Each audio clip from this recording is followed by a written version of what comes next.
Hello everyone, my name is Anurag. In this video we are going to discuss about communication. So let's begin our discussion with our very first question.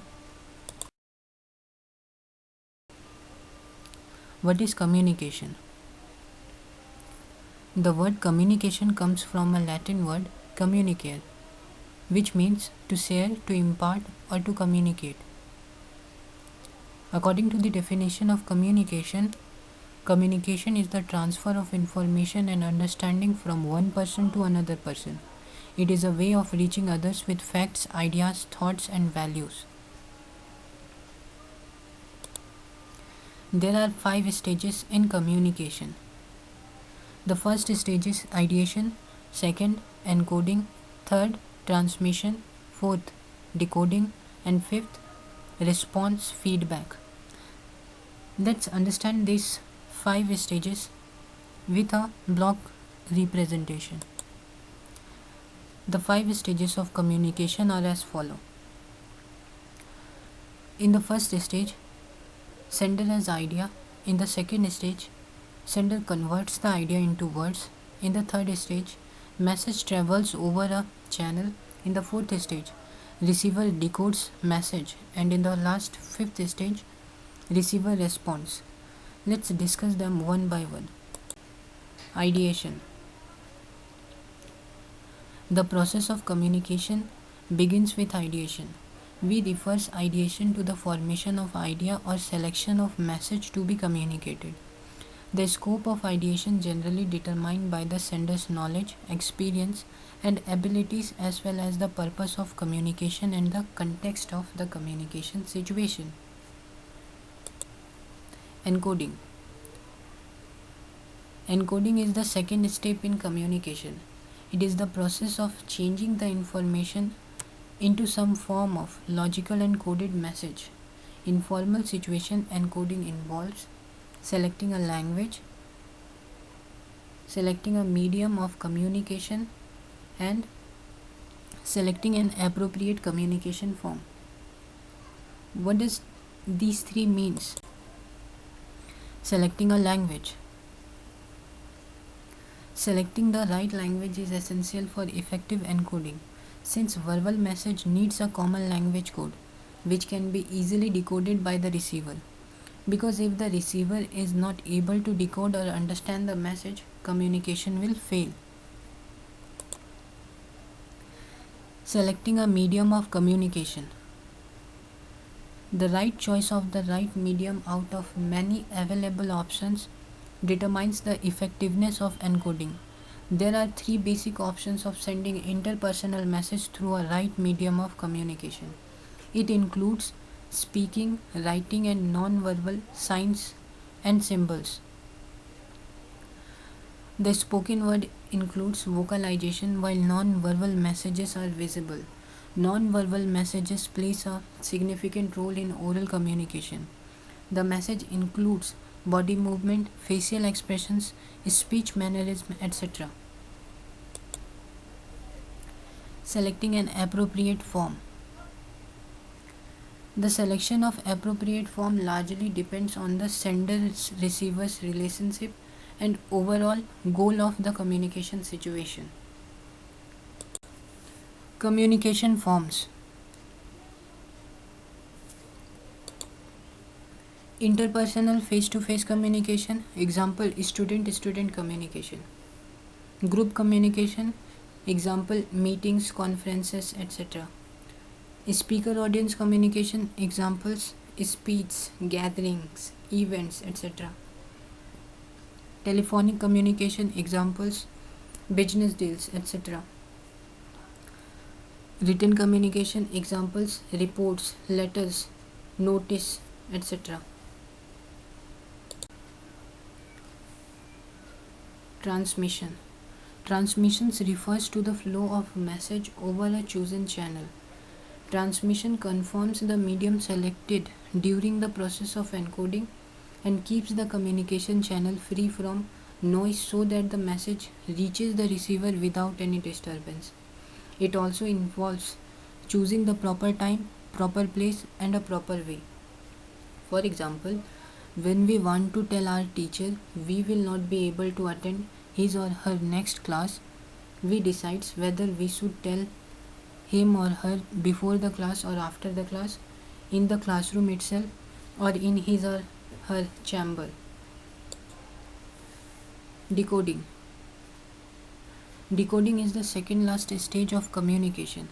It is the process of assigning meaning by the receiver to the message cues transmitted by the sender in order to understand the message communicated.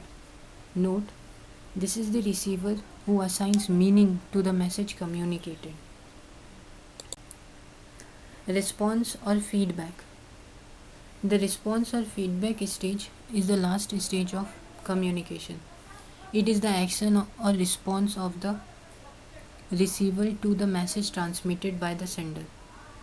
Note, the communication between a sender and a receiver is said to be incomplete if the receiver does not give any response or feedback to the message cues transmitted by the sender.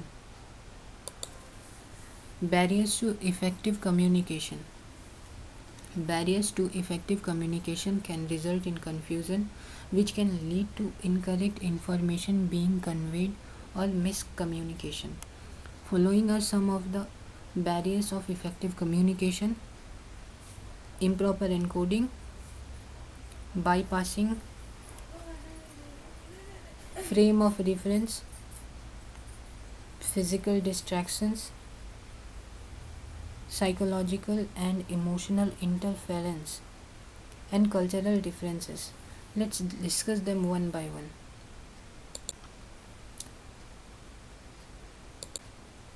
Improper encoding. Improper encoding is the recurrent barrier in the effective communication.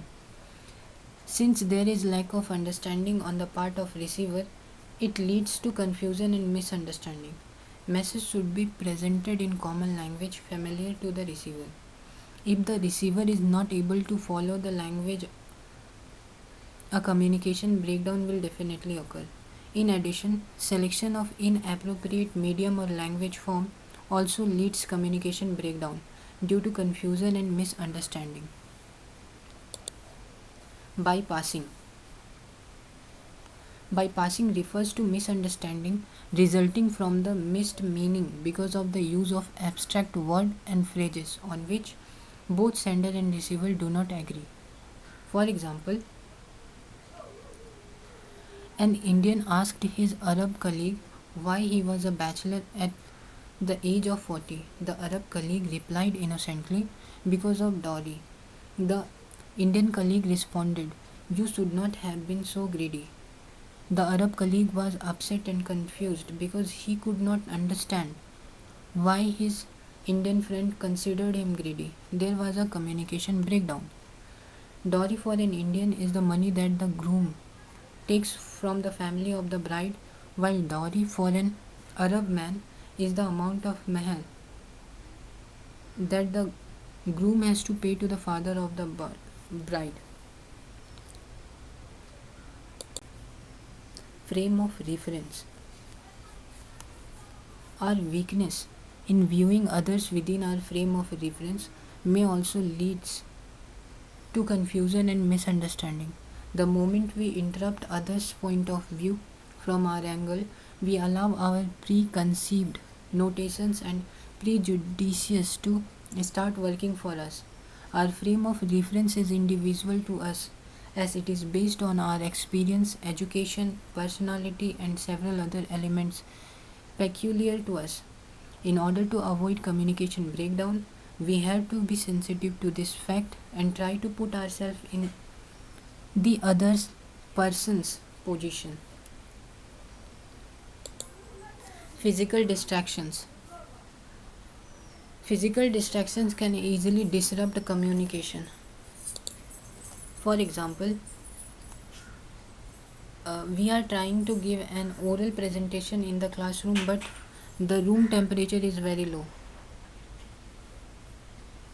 In the situation above, we will definitely feel discomfort, which may cause communication failure, because a person who is physically uncomfortable can neither a good speaker nor a good listener. Psychological and emotional interference. Any psychological or emotional disturbance can prove to be a barrier to effective communication because it leads to lack of interest and concentration. Hence, whether we are a sender or receiver, it is necessary that we try to focus on the content of the message. Intercultural differences. The intercultural difference between the sender and the receiver can create misunderstanding because both belong to different culture and share different values. In order to avoid this type of communication breakdown, we should be sensitive to cultural differences and take into account the values of our listener receiver while communicating with them. Let's discuss two types of communication: verbal and non-verbal communication. Verbal communication. Verbal communication is communication done orally between peoples. If done properly, it helps both the parties involved understand each other better. The biggest advantage of verbal communication is that it provides the immediate response or feedback to the sender of the message. It also gives the personal touch to the communication.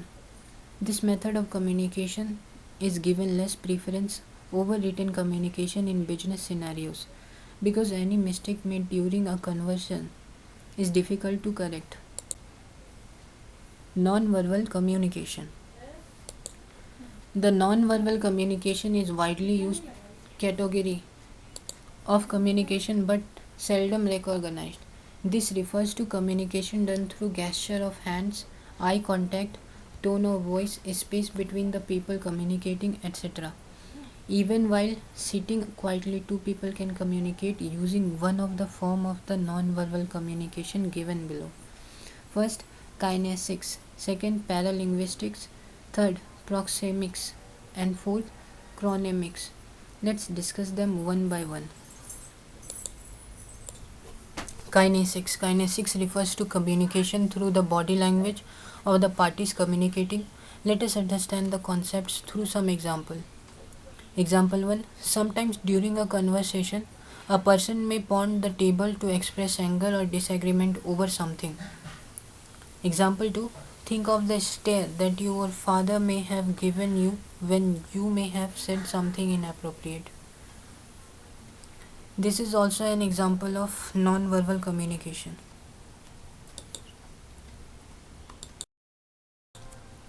Paralinguistics. Paralinguistics refers to spoken communication through change in the rate of speech, accent, voice modulation, pitch, and fluency.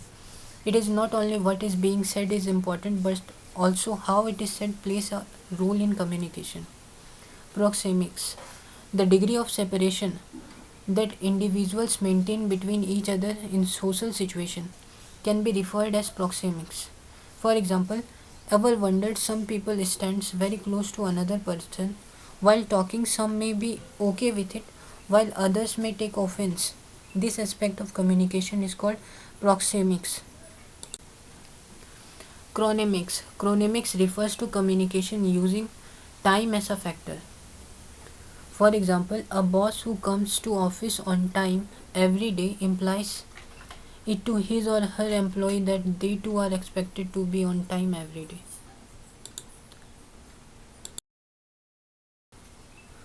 Hope you like the video. If you like the video, make sure you subscribe the channel. Thanks for watching. Bye bye.